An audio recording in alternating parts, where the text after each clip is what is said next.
Good afternoon, everybody, and welcome back to the 22nd Annual Family Cafe. Jeremy and Joe here with you again. How's it going, Joe? Good afternoon.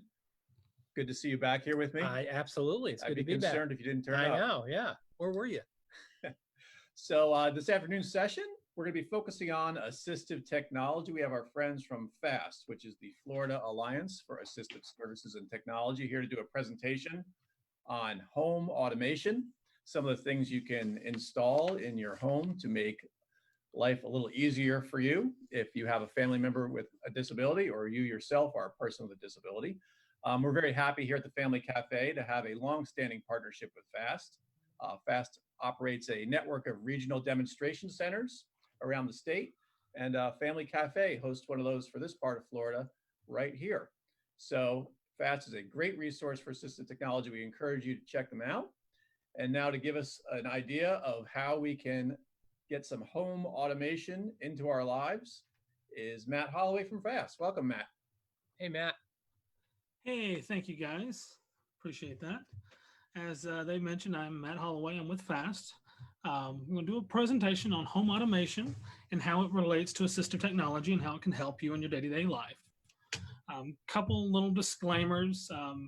I am with FAST. I'm the Director of Operations here. We are the state's assistive technology program. We help residents of the state find information and gain access to assistive technology in whatever way that is possible. We collaborated with Home Smart Assistant to put this together, and some funding came from the Craig H. Nielsen Foundation for the Spinal Cord Injury Foundation, and to kind of bring light the assistive technology and how it can help individuals with spinal cord injuries and other mobility-related disabilities. First off, I just want to kind of put up here the official definition of assistive technology, and I'm going to read through that. Assistive technology is any item, piece of equipment, software program, process, or product system that is used to increase, maintain, or improve the functional capabilities of persons with disabilities. That's a mouthful at best. I'm going to kind of simplify that a little bit for you. And just a little bit of information, I will be using AT and assistive technology interchangeably through this, just out of comfort and speech. But AT is any object, device, or tool used to make life easier. I feel that's a lot more simple definition and a lot easier to digest with your brain. But specifically, AT can be any device, gadget, hardware, software, or used by a person with a disability to perform tasks for themselves that might otherwise be difficult or even impossible to do because of their disability. So how can smart home devices be assistive technology? Smart home devices help to expand and strengthen the capabilities of people with disabilities, such as spinal cord injuries, to take better control of their surroundings. Just, for a couple of images on the screen here, we have the Echo Show, Nest Protect, or the Nest Smart Home Thermostat. Things like this will help an individual with disabilities or anyone to control the surroundings a little better. Smart home devices can be used to perform various tasks, simple tasks such as set timers and alarms. You can even teach Alexa custom tasks, and you can as simple as build a shopping list or even order your groceries just with your voice. We're going to start with a little video from Emily from one of our centers down in Tampa. She'll kind of show you some information on how you can use smart home technology to do your daily tasks.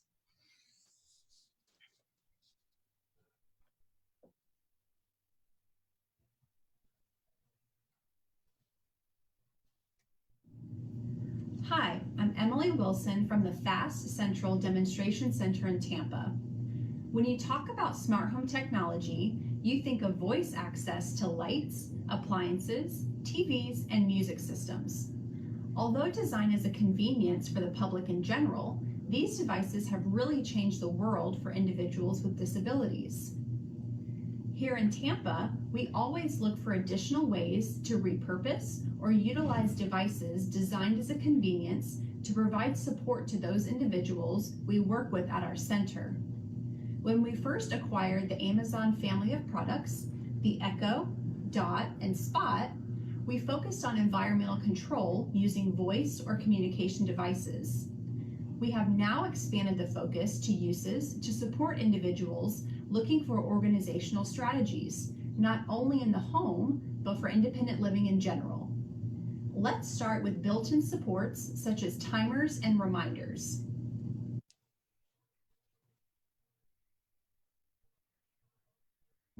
Whether you are studying for a test or taking a break, the Echo can help you stay on track.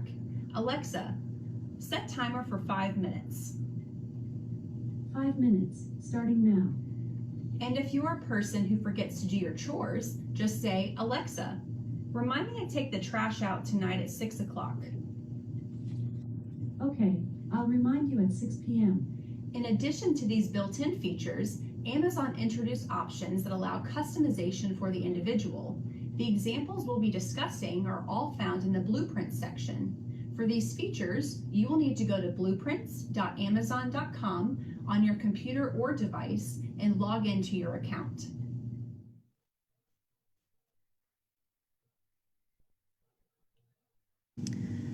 As you can see, many options are already available, including education, games, business, and exercise, just to name a few. But for our purposes, we will focus on Tasktracker, Chore Chart, and in particular, custom Q&A. Let's begin with Tasktracker. Tasktracker lets you create checklists to help keep you organized. Alexa, open morning checklist. Now let's take a look at Chore Chart. Chore Chart allows you to schedule and track weekly chores. Alexa, what are my chores for today? These ready-made blueprints are simple and guide you easily through the steps. So now I'll show you how to create an example in the custom Q&A. Custom Q&A lets you create questions and answers that are unique to you. Our example is one to help with organization. So you can see these are some of the ones that we've already created. So let's add a new one.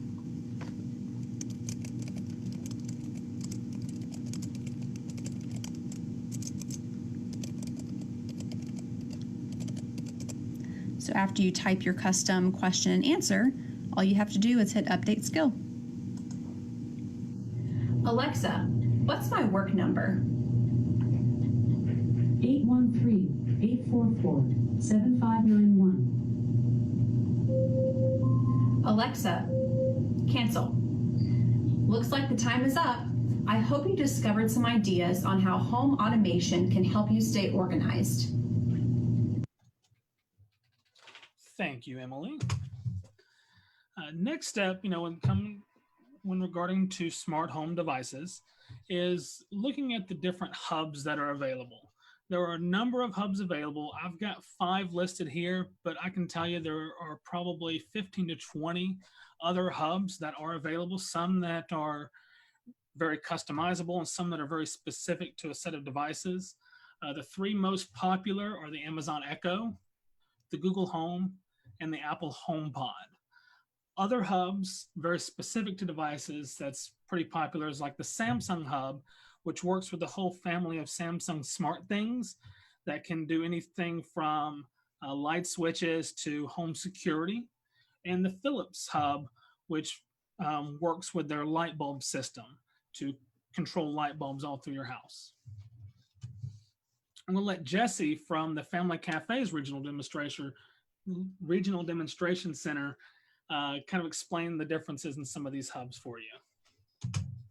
Hi, I'm Jesse Hansen. I'm located here at the Family Cafe's Northwest Fast Regional Demonstration Center.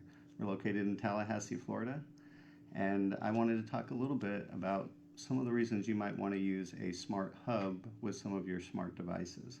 These devices enable hands-free communication with various objects in your house, so that you can automate them and have them control different aspects of your house. So you could have, say, a light that can turn on automatically at a certain time, or you could have it just turn on by a voice command. For example, if I use Alexa, I can say, turn on, Alexa, turn on small lamp. It will turn on the lamp without having to use any kind of light switch or any kind of other controls. I can turn it on with my voice. You could also set up a time in your app to turn on the light, like say if you want it to wake you up in the morning. It could gradually turn on from 0 to 100%. It could turn on directly at 100%. It can turn off at a certain time too. So say it's close to bedtime and you want the lights to automatically turn off, you can set them to automatically turn off without having to audibly turn them off. So one of the benefits of using a hub with all your smart devices is that it can interconnect multiple devices that normally don't communicate with each other. So for example, here I've got the Philips Hue bulbs, and that's what is in the lamp. So we have a Philips Hue lamp, and that can be controlled with something like your Echo or your Google Home or your Apple Home devices can be controlled with some of these smart bulbs. But the problem you might run into is you might have some Philips Hue bulbs that run, and then you've also got maybe some motion sensors that run a few different things in your house. Maybe you have door sensors that open and close and turn the lights on when you open and close the doors, but they don't necessarily communicate with each other. So you would want to use a SmartThings hub or a similar hub. There's a few different brands. The one that I have here is the SmartThings hub.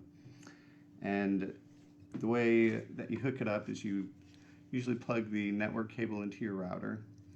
It has 2 USB peripheral devices. You also plug in the power in the back. And then you can link all of those devices together and you can control all of them with one app. It also allows for a lot more automation control that you don't necessarily see with the standalone units. So again, like I was saying before, you could set your lights on a timer to turn on and off at a certain time. If you have motion sensors hooked up, you could actually set them up so that the motion sensor will turn on the light whenever you enter a room, or it will turn off after a certain time period of not sensing any motion. You could set your door sensors to turn on a light when you come in the door. You can also turn your door sensors into an alarm system using a smart hub, because you can effectively put all of them into one network and have it notify you if someone comes in the house. And if you happen to have something like a Nest video camera or different video cameras that hook into your smart home, you could potentially see if someone's in your house or see what's going on. So those are some of the features of using a smart hub. Again, one of the reasons that I wanted to talk about the smart hub is because a lot of people are familiar with home automation, but they're not familiar with the idea of connecting all those devices together and how they would communicate with all those devices without using multiple apps and multiple control devices. So you have your Amazon Alexa, for example, like I have here, and that device can be hooked in to control your lights, and it can control other things as well, but it might not communicate with all the devices simultaneously. So rather than relying on just the Amazon Alexa to control a few things, you can use the SmartThings hub and control pretty much everything in your house. One of the things I like about the SmartThings hub is it uses as its protocol what's called Zigbee, and Zigbee is one of the more common wireless interfaces that you're going to use with your automated devices. So if you go out and you buy something off the shelf, it's going to be fairly easy to find a device that's compatible with your SmartThings hub. There's also an open source community that programs stuff for the SmartThings hub, and they've made their their code openly available. So the source code is openly available, and what that means is that the community can create different applications for the hub. So if someone creates an app, anyone can download it freely. If someone creates something for the community to use, you can log in and remotely use it and actually put it in there without any cost, any additional cost to the device. So yeah, again, I just wanted to talk a little bit about that, a little bit about why you would want to use a SmartThings Hub and how it can benefit you in your automated environment. If you think back maybe 10 or 15 years ago, the cost of automating a home would have been in the thousands to tens of thousands of dollars. So using some of these newer devices that have now come on the market can save you substantial amounts of money if you're looking at automating your entire house. And it doesn't require an extensive rewiring process like it used to require, or require that you're doing new construction in order to run all the control systems within the walls. Now with all the wireless technology, you don't really have to worry about that. So that's one of the great benefits of modern day home automation as compared to what it used to be. It's significantly cheaper, and it's more reliable, and you can automatically update everything and all kinds of benefits that you just didn't have even a few years ago. So thank you for listening to my presentation, and I hope you all enjoyed. Thank you, Jesse. That was awesome. So as you can see that there are different hubs available, and they all kind of have their pros and cons, and several work together to complete tasks. So you have the Samsung hub working with the Philips lights, working with the Amazon Alexa. So those different components could all kind of work together and create a full environment to fully automate your home and make it a lot easier to use and to be more accessible to everyone.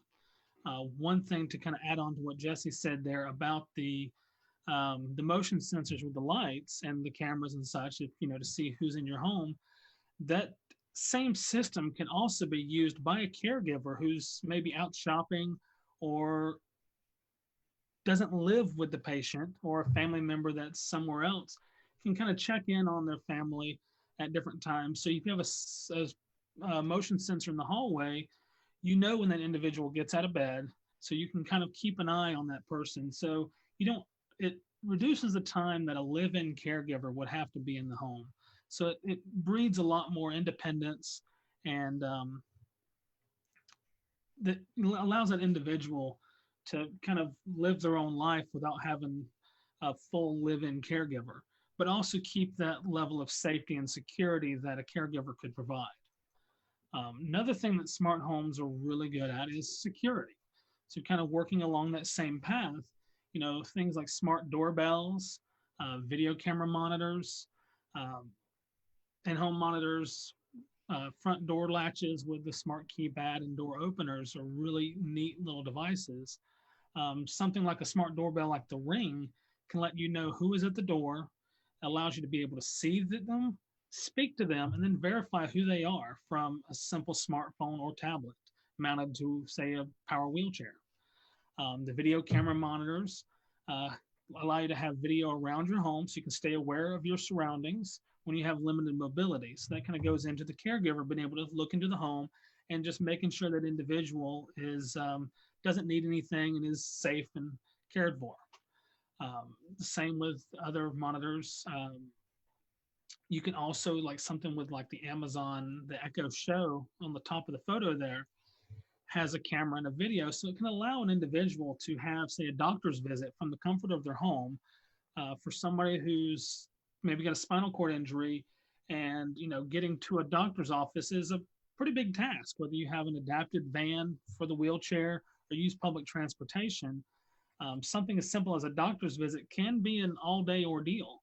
But with a smart device like that Amazon, the Echo Show, it allows that individual to have a video conference with their doctor, which has been a benefit right now, especially with the COVID-19 situation that's going on.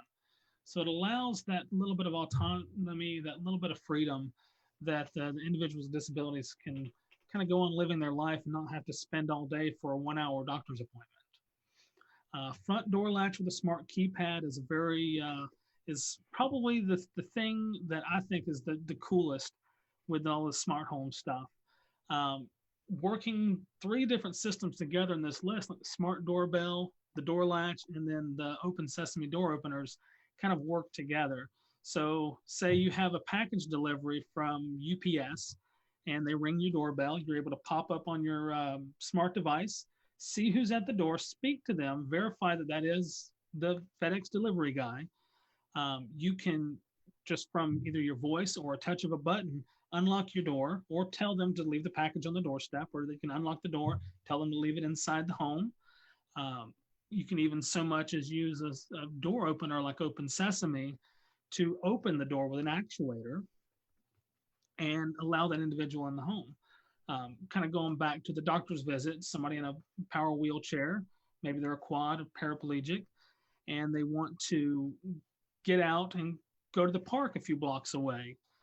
Something like that smart keypad and the Open Sesame can allow them to just push a few buttons on a smart device or use voice controls to unlock their door, open it, drive the wheelchair out the door, shut the door, and lock it behind them, all without having to actually physically handle the door.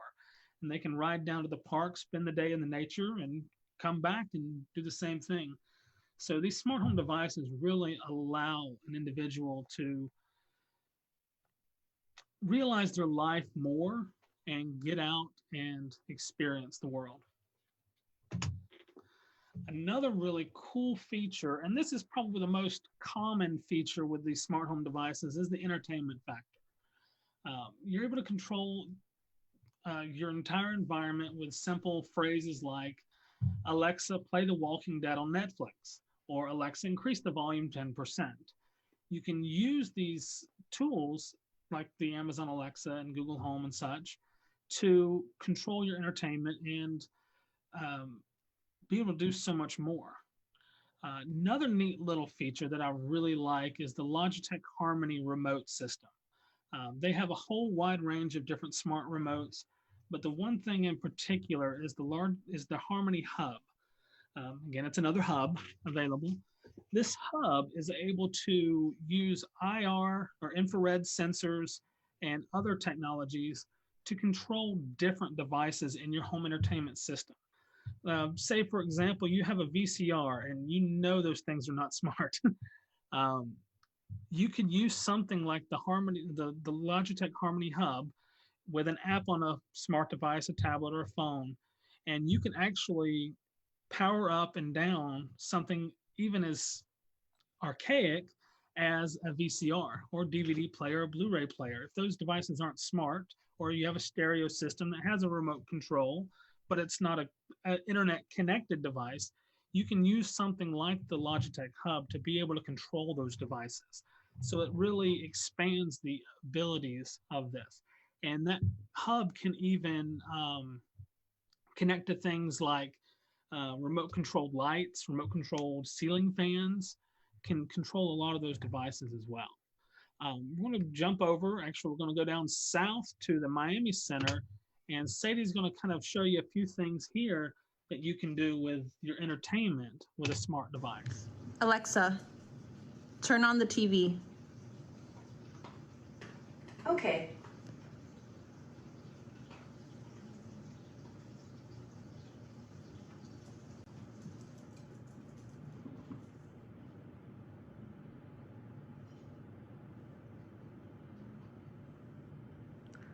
Alexa, launch Sling app. Here's Sling TV.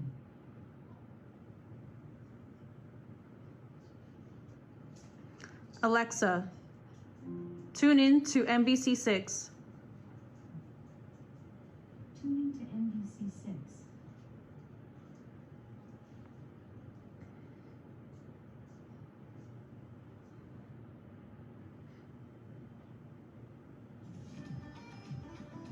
Alexa, tune in to USA. Tuning to USA.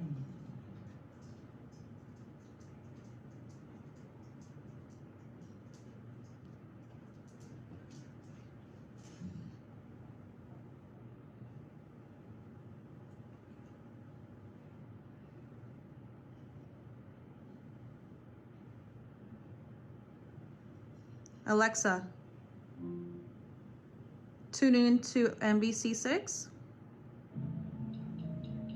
Tune into NBC6.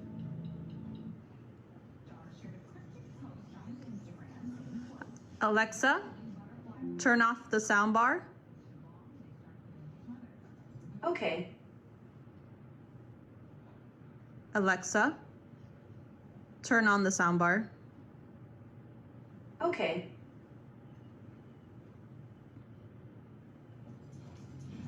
Alexa, launch Disney Plus app. Here's Disney Plus. Alexa, turn off the TV.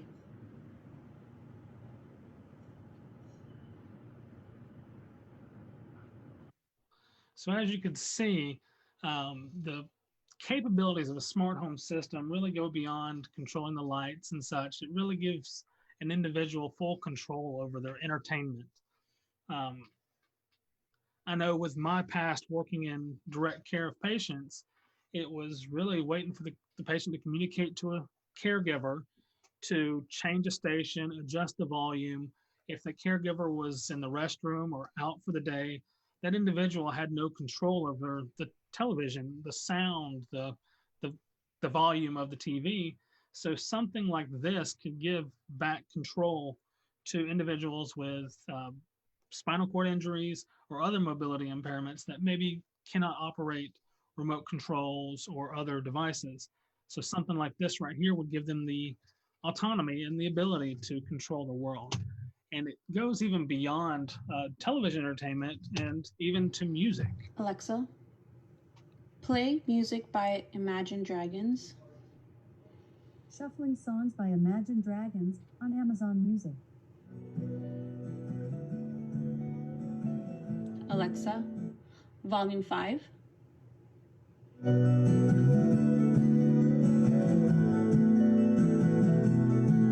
Alexa, volume 2.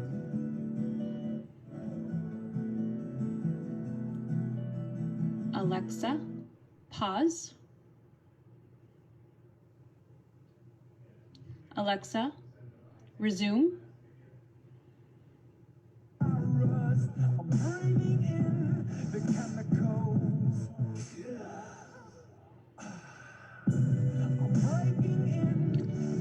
Alexa, skip.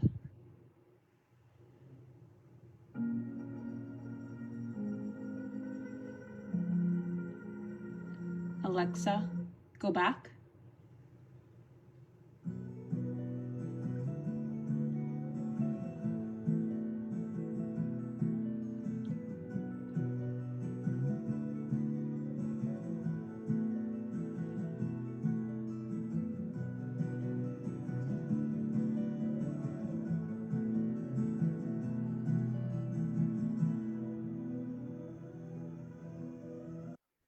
So as you can see, having the ability to control the surroundings and control your own audio really gives the power back to the individual. Another thing that smart home devices are capable of is really controlling the environment. Something like a smart thermostat gives the individual the ability to control their own comfort. It's a game changer for many people with spinal cord injuries or other mobility limitations. Like the other example, if an individual is in bed and they're cold, I mean, having a caregiver there 24/7 to be able to pull the blanket up on them or to adjust the thermostat and just the environment around them can be difficult. And if there's no caregiver in the home, they're out for a couple of hours, that individual would have to essentially just be cold for that period of time. But bringing in a device like the Nest thermostat or the Honeywell smart thermostat or any of the others gives that individual the ability to control their own comfort. And the same thing with the ceiling fans. I would have to say that ceiling fans are probably the least accessible thing in the home, with the exception of some of the newer ceiling fans having remote controls, or some homes will wire the ceiling fans into the light switches and such as a separate device. but being able to control your ceiling fans, even the speed of a ceiling fan, just with your voice through a device like the Amazon Echo or through just a touchpad on a smartphone or tablet, gives an individual back control. Um, Lamps, heaters, fans, just like that lamp Jesse showed earlier, any device that plugs into a wall outlet that has a simple binary on and off switch can be controlled with something like an Alexa. So if you have a small space heater, that you can just use a voice command to turn that space heater on. Again, with a fan, or even something like, think of it like a toaster or a small oven in a home. Being able to connect that device to the smart network for an oven, for example, the caregiver that may be out of the house, knowing that that individual is cooking that day, could just check in and using a command, disconnect that oven or that toaster from the electricity, just in case there's an issue to prevent a fire. So those little things can be done remotely. Everything that's done with the system can always be done remotely from a caregiver who may not be living in the home, maybe living in an adjoining apartment, or is out doing the errands for the day. So it really gives that freedom back to the individual. I'm going to kind of jump into the kitchen with Susan from our center over in Pensacola, kind of demonstrate some of the commands that you can use Alexa for in the kitchen. Hi, I'm Susan Foster. I'm from FAST, Florida Alliance for Assistive Services and Technology. We're going to talk about the Amazon Echo Plus, which is here. Today, we're going to talk about being in the kitchen. And when you're in the kitchen, how you can use Alexa to help you. I'm always being updated with new features, but you can help improve my voice recognition by completing voice training. You can also send feedback through the Alexa app to let me know how I'm doing. For more information, go to the help section in the Alexa app.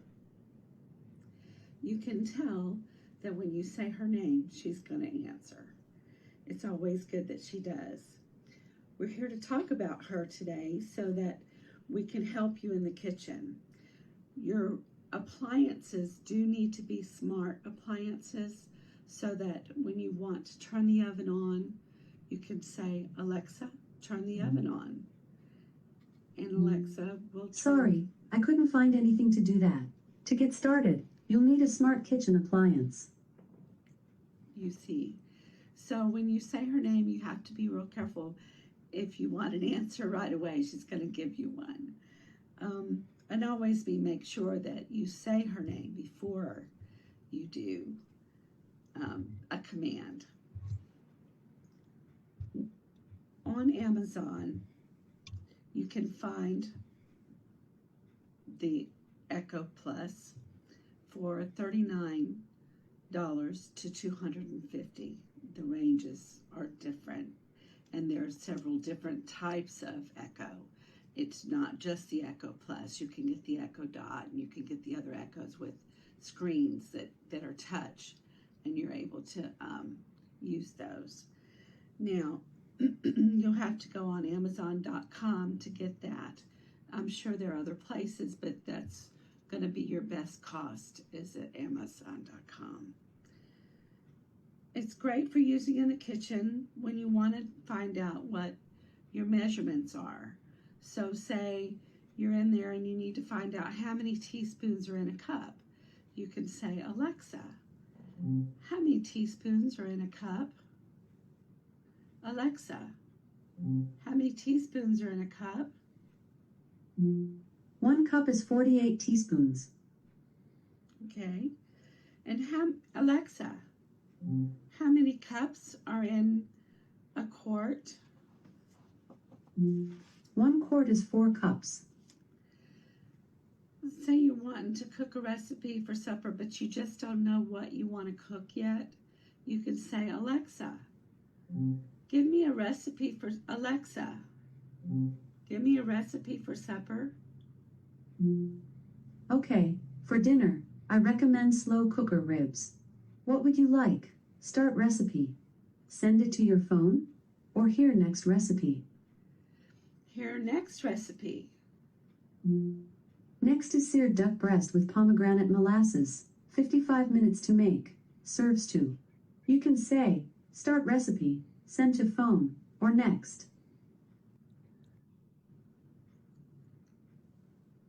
Alexa, stop. So you can see as you go that she not only is able to start your smart oven or your smart stove or the timer. You can ask her to set a timer. You can also ask her for recipes and measurements. She also knows how to substitute things like butter or sugar for applesauce. She'll tell you all sorts of things. She even gives you a joke for the day if you want to ask her for one. Anytime you need anything from Alexa, she's there for you, but you have to make sure that you say her name first. Alexa, thank you for your help today. Of course. Happy Wednesday. As you can see there, Alexa has a lot of functionality, and it's not just for people with mobility impairments. It could be somebody with, say, a brain injury that has a cognitive impairment that may need, steps laid out for them for something like a recipe, or to calculate measurements to adjust a recipe, things like that. Kind of going into that, who uses smart home assistive technology? There's a lot of smart home AT out there, and there's a lot of different types of people who use it. Because we can control many aspects of our homes just by using our voice. You can open and close doors using devices like the Open Sesame. You can talk to visitors at the door from your bed, from the mall, from the other side of the country if you want to, just as if you were home. You can, if you're on a video chat with somebody or that there's somebody at the door, you can take a photo of that individual just for safety and security. Or if you want to have a photo of your friend that you were speaking to through a video chat, you can do that. With Smart Home AT, you can order groceries, unlock the door for the delivery guy, and have all this charged to a credit or debit card for simplicity and autonomy, and to give an individual the freedom to make their own decisions. Again, you can have those hands-free video chats with family members, clergy, therapist, your doctor. You can fully automate your TV, DVR, stereos, control your lights. There are devices that even allow you to, with just your voice, open the curtains, raise the blinds in your home. Even sensors that you can place in the bathroom along the floor next to the tub that will alert a caregiver or a family member if there was water on the floor, so they could warn the individual or know that a slip or a fall is possible. So smart home has a lot of uses, and those uses grow every day. As Jesse mentioned earlier, there's open source communities of people just adding capabilities and functionality to these systems. And with a lot of DIY, especially with the Raspberry Pi market, is just people building custom, small, simple computer systems. The sky is the limit on the autonomy and the functionality that can be built with these systems.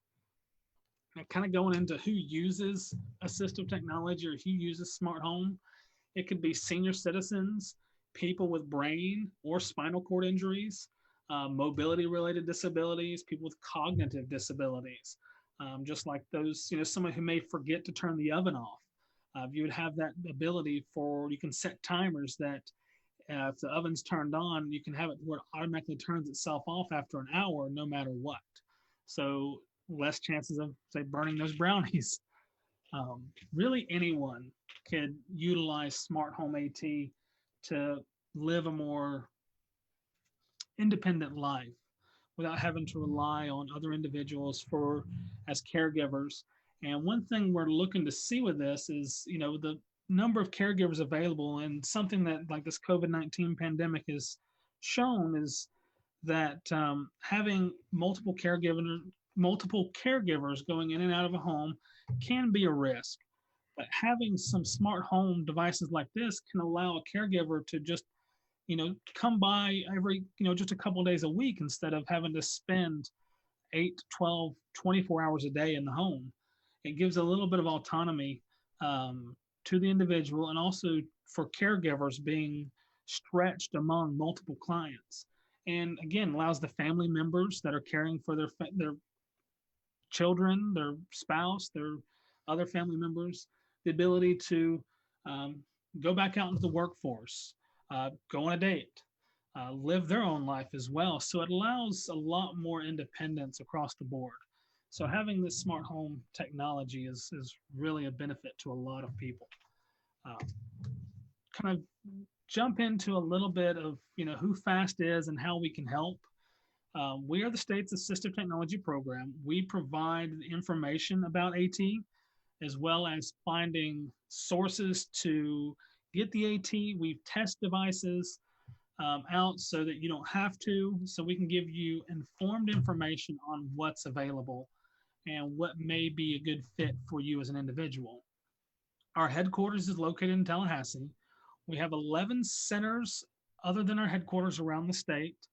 6 of those are demonstration centers that have this AT in it. Those videos you saw come from a few of our demonstration centers. As was mentioned, Jesse is at the Family Cafe here, just across the parking lot from us. We have everywhere from Pensacola to Miami, Fort Myers to Jacksonville, and several other cities in between. We have a network of individuals that can, with all types of ranging backgrounds, that can help find this information for you. We're just here to help you and get the tools you need to communicate, access the world around you, interact with individuals, and just live in your communities.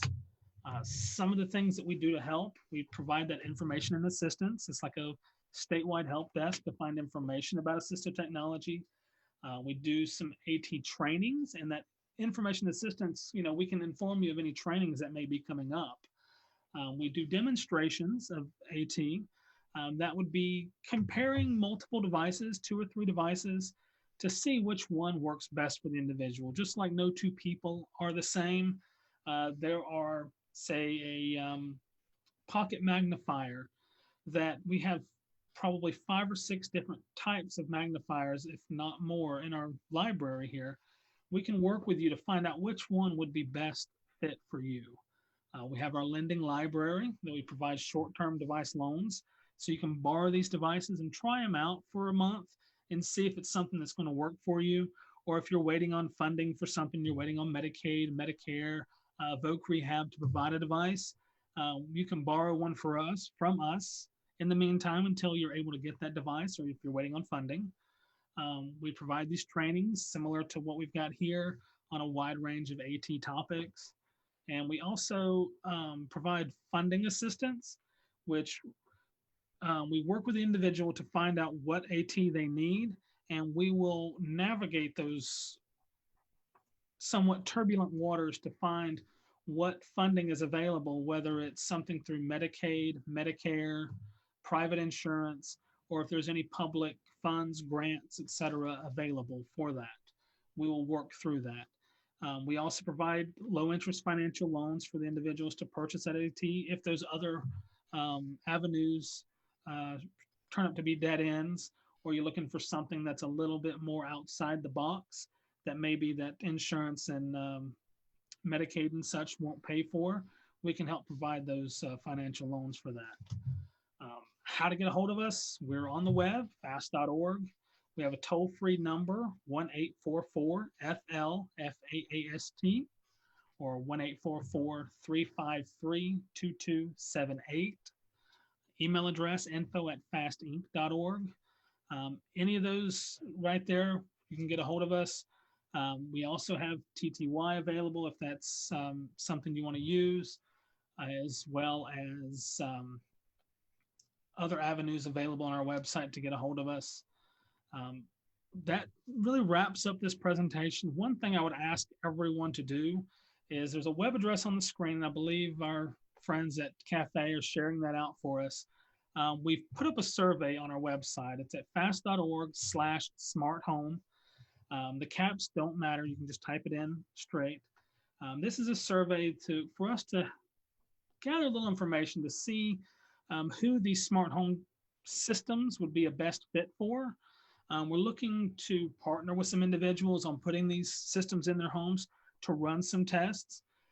So if you fill out that form, we may be able to provide a small smart home system for you to keep, of course, just so we can gather the information and see how well these systems work for individuals with disabilities. We're focusing specifically on people with mobility and spinal cord injuries, but everyone's welcome to fill out the survey. We want to gather as much information as we can. We're going to take this information and go to our legislators and see about possibly increasing the funding through public funds for these types of smart home technologies. The state will pay for a caregiver, but for something like this that can give somebody their independence, it would be a huge, huge benefit to that individual. And we're working on expanding this program. I want to thank everyone for participating, and these Family Cafe videos, these little webinars that have been going on are huge. I'm glad they were able to do this and for us to be able to get this information out. Thank everyone at the cafe for facilitating this, and thank everyone for listening. Matt, thank you so much, man. We really do appreciate it. You guys do such a great job, and having you go through all of the different things that you all do there makes us realize, how much you really do. It's incredible, and we appreciate it. And it's amazing how this industry has changed and evolved over the last few years. And I know how difficult that is to keep up with everything, and you guys just do a terrific job. So thank you so much. We do have a couple of questions, if that's okay.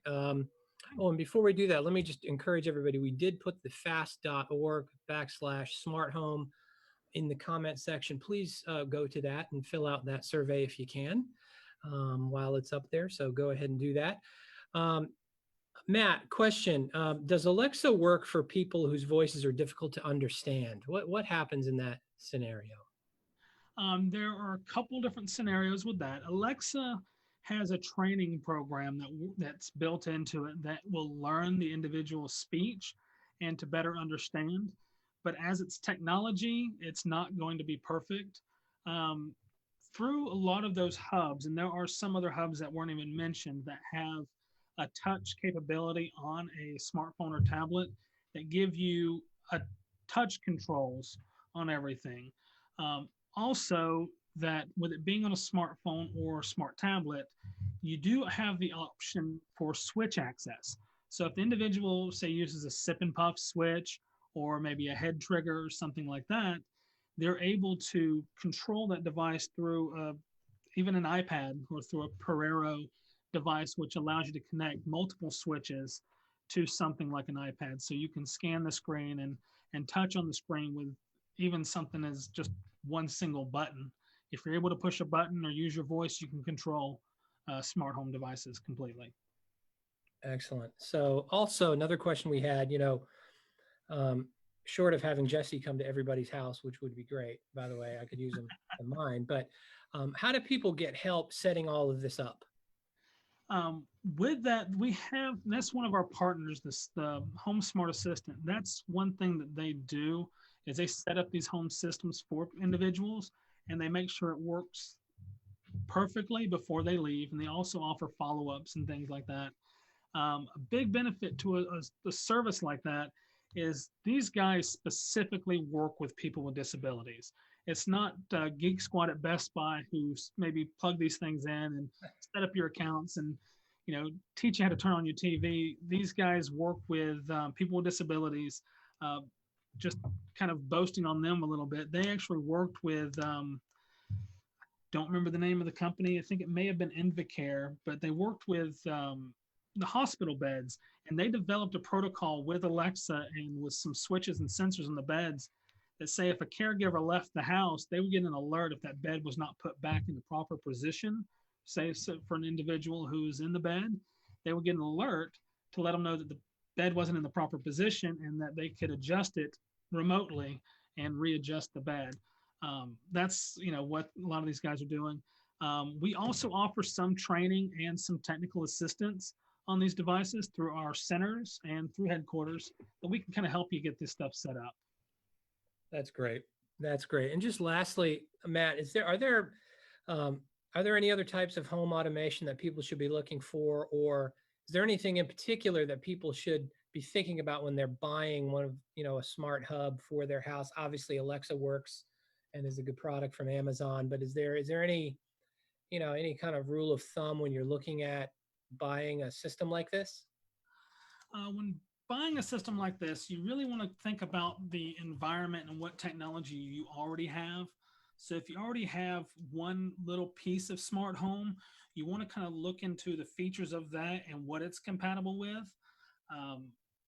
With the three major hubs, the Google Home, Amazon Alexa, and the Apple HomePod, they have a lot of different functionality. I would probably say the Amazon Echo has the most functionality out of the three, just because it has so much open source and a huge library just of people working with that system.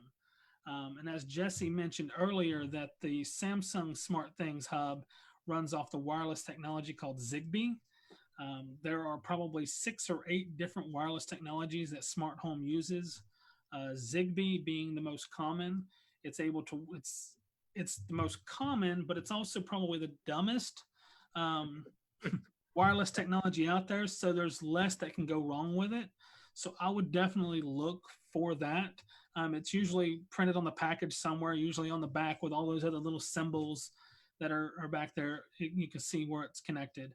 If you don't need a wide range of devices, but you have a good core set of devices, say if you're an Apple user, the Apple HomePod is still a great option for a lot of that. The community isn't quite as large as far as building devices for it, but all of the major manufacturers that have smart home devices will work with the HomePod as well. And the same with the Google Home. Great. That's exactly that's some great information. And we thank you. You guys do great work. We appreciate you. We're sorry we're not seeing you. Well, last week, I guess, is when we would have all been together. But Matt, thanks so much. And we appreciate it, man. Thank you, guys. What do we have coming up here? Well, we certainly, don't forget, FAST is there for all kinds of assistive technology needs. We have kind of focused on smart home stuff today because that's what their presentation was about today. But if you have any sort of assistive technology need, don't hesitate to get in touch with FAST. That's right. So before we sign off, we're going to do a couple things. We're going to tell you about what's happening tomorrow, and we're going to give a quick nod to our sponsors. So in no particular order. Well, we should probably do it in order. Should we do it? Yeah, let's do it in order. What if we both talk simultaneously so no one can hear? How about I take 11 and you take 2? No. Listen. So at 11 o'clock tomorrow, we have the Let's Get Started, Navigating Training Education. They get the award for the longest title right here. This is good stuff. Let's Get Started, Navigating Training, Education, Job Readiness, and Employment Opportunities through the Workforce System with Melanie McGill and Elsa DeGoyas, both from Career Source. Yes. So that's at 11, and at 2 o'clock we have Navigating the Roadblocks when the IEP team cannot agree by Ann Siegel with our friends at Disability Rights Florida. Yeah, there'll be a little sponsor Tuesday because we have Career Source Florida and Disability Rights are two of the organizations that are helping make this event possible. So thanks very much to them. And of course, they're joined by Sunshine Health and our friends at Able United, who are always excited to give you free stuff. We have a giveaway alert, Jeremy. All right. Now until June 30th, Able United, Florida's Disability Savings Program, is hosting an iPad giveaway. Share a photo of yourself and what you're up to at home for your chance to win. Learn more at ableunited.com. Have you taken your picture yet, Jeremy? No, we should do that. All right. Are we eligible? I don't see why not. Like we can't enter our own contest. I'm sure we can do it. We'll make up a fake identity and do it. We'll make Sarah do it. We'll make Alexa do it. Yeah, Alexa can do it. That's right. All right, everybody. Thanks very much for joining us. We got a lot of additional stuff on Facebook. Don't forget to check in there a couple times a day, in addition to our live sessions, which then can be watched later. You know, you don't have to be there when it happens. You can go back and watch everything we've done over the last, what is it, about 10 days now? Yeah. And we have a lot of the additional bits and pieces you get there at the face-to-face conference. There's some videos from Pyramid players doing some live performances on there. There's some book fair readings. There's some Zumba Yoga on there. There's some yoga. Yeah. So lots of content for you to browse right there on our Facebook page. And we hope you take advantage of it. Absolutely. And we appreciate it. We're not done yet. We've got 4 more days. So yeah, we're looking forward to it. Yeah, and we will see you back here live again tomorrow morning at 11 a.m. Thanks, everybody. Have a great day.